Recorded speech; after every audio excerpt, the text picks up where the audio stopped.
দেখুন, ভাগ্য যদি কোনো একটা জায়গায় থমকে গেছে, আপনার কোনোভাবেই ভাগ্যের চাকা যেন ঘুরছে না, এমন ক্ষেত্রে আপনি দেখতে পাচ্ছেন যে আপনি পরিশ্রম করছেন, কিন্তু কোনো না কোনোভাবে আপনার পরিশ্রমের সঠিক ফল, আপনার পরিশ্রমের সঠিক পরিণাম আপনি দেখতে পাচ্ছেন না। আপনি ক্রমশ ভেঙে পড়ছেন। আপনি দেখতে পাচ্ছেন আপনার চোখের সামনে কম পরিশ্রম করছে, একই কাজ করছে, কিন্তু তারা কোনো না কোনোভাবে এগিয়ে যাচ্ছে। আপনি কোনো কিছু করতে চাইলে করতে পারছেন না।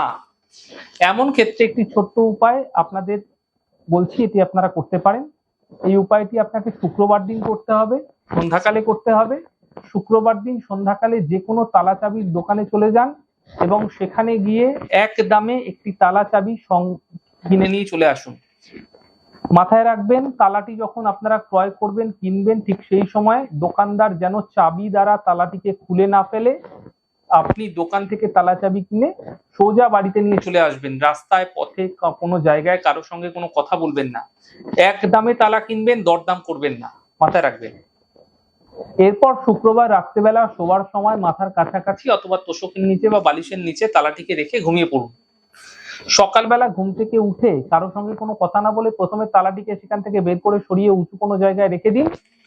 শনিবার দিন, অর্থাৎ পরের দিন, শনিবার দিন দিনের আলো থাকতে থাকতে নির্ঝুম সময়কালে, দুপুরের দিকে হতে পারে, সকালের দিকে হতে পারে, ভোরের দিকে হতে পারে, বেলার দিকে হতে পারে, দিনের আলো থাকতে থাকতে করতে হবে।